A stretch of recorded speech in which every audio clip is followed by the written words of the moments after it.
Judul pengaruh model pembelajaran SETS terhadap kemampuan metakognitif ditinjau dari gaya kognitif. Untuk mengambil barokah, mari kita buka bersama dengan sama-sama membaca basmalah. Bismillahirrahmanirrahim. Bismillahirrahmanirrahim dan Assalamualaikum warahmatullahi wabarakatuh. Waalaikumsalam warahmatullahi wabarakatuh. Ya, seminar ini waktunya amat singkat dan langsung saja, saya tidak perlu komentar. Dipersilakan kepada Amiratur Rosidah untuk menyampaikan rancangan penelitian yang akan saudara lakukan dalam waktu maksimal 7 menit. Untuk itu dipersilakan. Assalamualaikum warahmatullahi wabarakatuh. Warahmatullahi wabarakatuh. Saya ucapkan terima kasih sebelumnya kepada yang terhormat Profesor Dr. Haji Khairul Anwar, MPD selaku Ketua Sidang, yang terhormat Bapak Akbar Handoko, MPD selaku Sekretaris, yang terhormat Ibu Nur Hidayah, MPD selaku Pembahas Utama, yang terhormat Bapak Freddy Ganda Putra, MPD selaku Pembahas Pendamping 1, dan yang terhormat Ibu Aryani Dwi Kusumawardani, MPD selaku Pembahas Pendamping 2. Perkenalkan, saya Amiratul Rosidah, NPM 1711060003, akan mempresentasikan proposal saya yang berjudul tentang pengaruh model pembelajaran SETS terhadap kemampuan metakognitif ditinjau dari gaya kognitif. Metakognisi merupakan proses tentang cara berpikir atau tentang kognisi seseorang, di mana peserta didik dapat mengetahui cara belajar yang sesuai dan strategi apa yang dibutuhkan yang efektif dalam belajar. Pentingnya metakognisi yaitu berpotensi akan menghasilkan kemampuan berpikir peserta didik tingkat tinggi yang berhubungan dengan aktivitas peserta didik, kompleksitas tugas, serta kesadaran mental tentang pemecahan masalah. Sebelumnya, saya telah melakukan penelitian di MAN 1 Tanggamus menunjukkan bahwa hasil kemampuan metakognisi peserta didik di MAN 1 Tanggamus masih rendah. Hal ini disebabkan beberapa faktor, yaitu sulitnya untuk mengatur dan mengontrol proses kognitif belajar dalam belajar dan berpikir, sehingga cara belajarnya kurang efektif dan efisien. Hal ini diketahui dari langkah-langkah peserta didik dalam menyelesaikan masalah. Yang kedua, model pembelajarannya diterapkan. Yang ketiga, kondisi pandemi sehingga menurunnya minat belajar siswa, motivasi belajar siswa, dan sulitnya memahami materi. Sehingga saya mencoba menggunakan model pembelajaran SETS dan gaya kognitif untuk meningkatkan kemampuan metakognitif peserta didik. Identifikasi masalah: 1. Rendahnya kemampuan metakognitif peserta didik. 2. Pembelajaran yang digunakan masih berpusat pada guru, sehingga kurang melibatkan peran peserta didik. Yang ketiga, pembelajaran biologi masih menggunakan model konvensional dan belum pernah menerapkan model SETS. Keempat, pembelajaran biologi selama ini lebih banyak menggunakan metode ceramah, sehingga peserta didik kurang memperhatikan pembelajaran. Yang kelima, adanya perbedaan gaya kognitif yang dimiliki setiap peserta didik dapat mempengaruhi kemampuan metakognitifnya.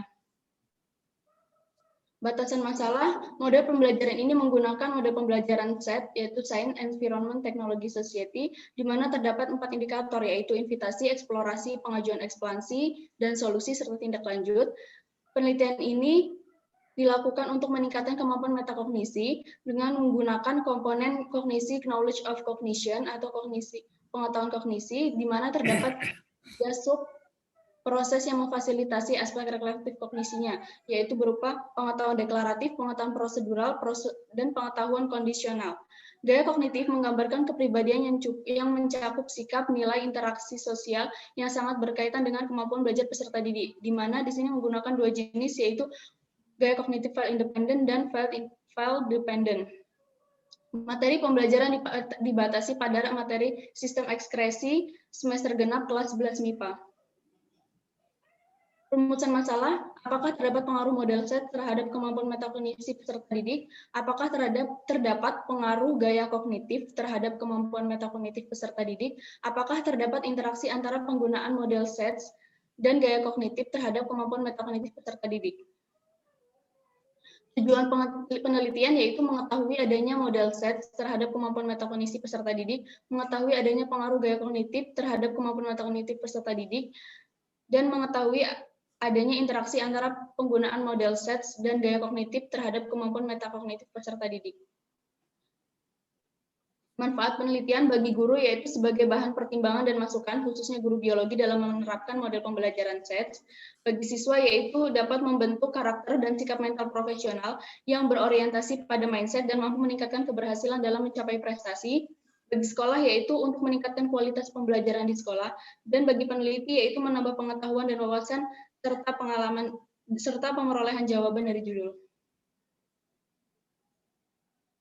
Penelitian yang relevan. Pertama ada Ninyoman Ayu Sri Widianti, Made Putra, dan Iwayan Wiarta dengan jurnalnya yang berjudul tentang model pembelajaran SETS berbantuan virtual lab berpengaruh terhadap kompetensi pengetahuan IPA, yang menjelaskan bahwa model pembelajaran SETS sangat berpengaruh terhadap kompetensi pengetahuan mata pelajaran IPA. Yang kedua ada Ibi Siwa, Iwe Muderawan, dan IN Tika yang tentang jurnalnya yang berjudul Pengaruh Pembelajaran Berbasis Proyek dalam Pembelajaran Kimia terhadap Keterampilan Proses Sains ditinjau dari gaya kognitif siswa. Menjelaskan bahwa gaya kognitif sangat mempengaruhi keterampilan proses sains pada peserta didik. Kajian teori. Model yang pertama ada model pembelajaran SET yang dilaksanakan dengan mengangkat topik yang sering dijumpai dalam kehidupan sehari-hari yang kemudian berhubungan antara sains, teknologi, dan hubungannya dengan manfaat di masyarakat serta dampak yang terjadi di lingkungan, di mana di dalamnya terdapat langkah-langkah model pembelajaran SET, model pembelajaran SET, dan kelebihan serta kekurangan model pembelajaran SET. Yang kedua,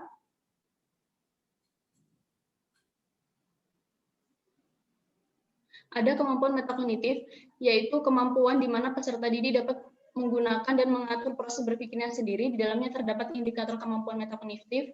Yang ketiga yaitu kemampuan gaya kognitif, yaitu kemampuan peserta didik yang berpusat pada otak, yang berhubungan dengan pemikiran, dan menggambarkan kepribadian cara peserta didik dalam merasakan, mengingat, berpikir, memecahkan masalah, membuat keputusan, serta memproses informasi. Di dalamnya terdapat gaya kognitif file independen, gaya kognitif file dependent, jenis-jenis gaya kognitif, dan cara mengukur gaya kognitif.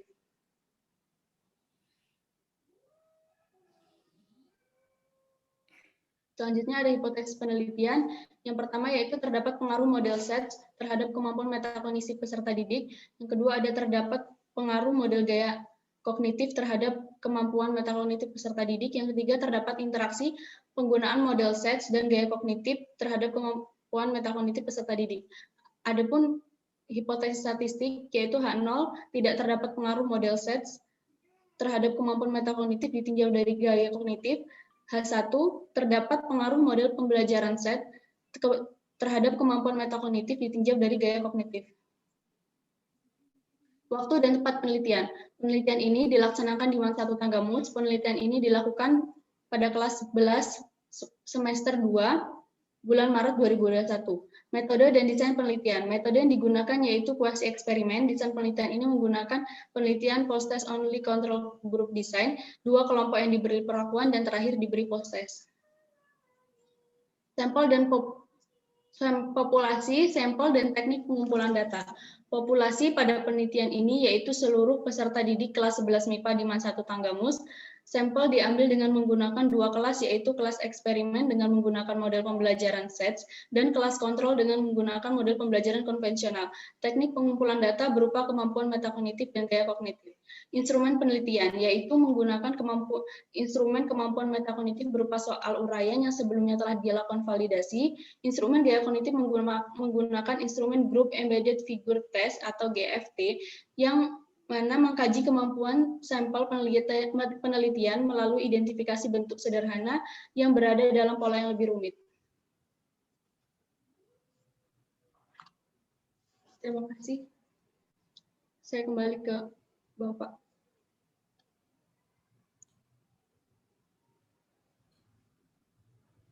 Apa sudah?